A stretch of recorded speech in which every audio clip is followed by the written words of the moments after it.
বাংলাদেশ জামাত ইসলামীর একটা প্রতিনিধি দলের সঙ্গে মত বিনিময় এবং সাক্ষাতের জন্য ওনাদের সঙ্গে বসেছিলাম। আমাদের ডেলিগেশনের চিফ ছিলেন বাংলাদেশ জামাত ইসলামীর সম্মানিত নায়েবে আমির, সাবেক সংসদ সদস্য ডক্টর সৈয়দ আব্দুল্লাহ মোহাম্মদ তাহের। আমাদের প্রতিনিধি দলে আরও ছিলেন আমাদের নির্বাহী পরিষদের সদস্য, বাংলাদেশ ইসলামী ছাত্র শিবিরের সাবেক কেন্দ্রীয় সভাপতি জনাব সাইফুল আলম খান মিলন, আমাদের সাথে বাংলাদেশ জামাত ইসলামীর কেন্দ্র নির্বাহী পরিষদের সদস্য এবং কেন্দ্রীয় মিডিয়া এবং প্রচার বিভাগের সেক্রেটারি অ্যাডভোকেট মতিউর রহমান আকন। তো আমাদের ডেলিগেশনের লিডার হিসেবে ডক্টর আব্দুল্লাহ মোহাম্মদ তাহের খুব সংক্ষিপ্তভাবে ইউনাইটেড নেশন হিউম্যান রাইটস কমিশনের প্রতিনিধিদের সঙ্গে যে মত বিনিময় হয়েছে শর্ট আপনাদের সামনে ব্রিফ করবেন। আমি ডক্টর তাহের ভাইকে অনুরোধ করছি।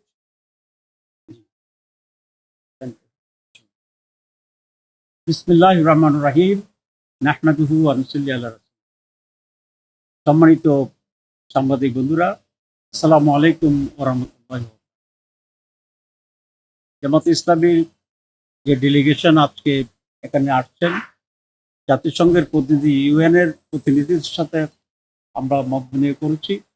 তারা বাংলাদেশের বর্তমান অবস্থা, এখানকার যে বিচার হচ্ছে সেই বিচার ব্যবস্থা, আগামী দিনের বাংলাদেশের উন্নয়ন, ডেমোক্রেসি এবং একটি ফেয়ার নির্বাচন, এসব বিষয়ে মত বিনিময় করতে এসেছিলেন এবং আমাদের সাথে এই সকল বিষয়ে কথা হয়েছে।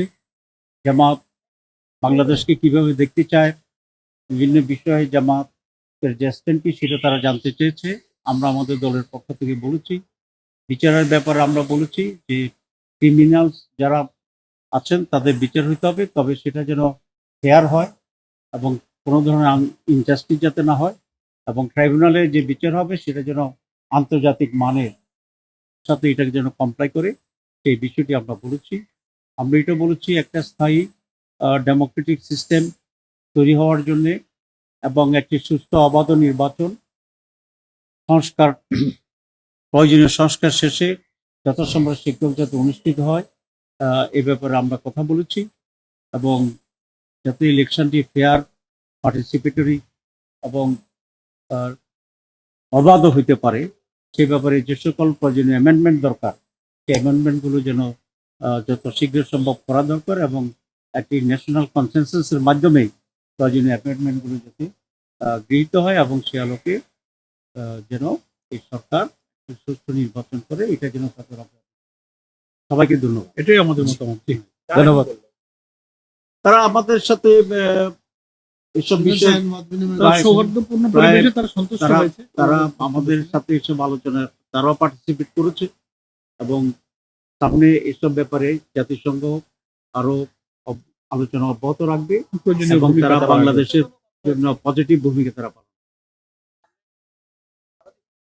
না স্পেসিফিক ভাবে এভাবে কথা হয়নি, কিন্তু অ্যাজ হোল বাংলাদেশের সার্বভৌমত্ব, আমাদের নিজস্বতা এবং আমরা যাতে ইন্ডিপেন্ডেন্টলি অগ্রসর হতে পারি, এসব বিষয়ে অবশ্যই আমরা মত।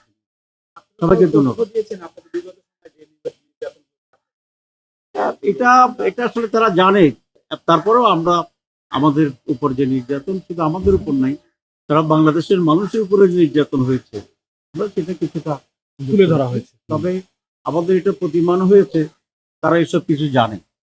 Thank you very much. Thank you.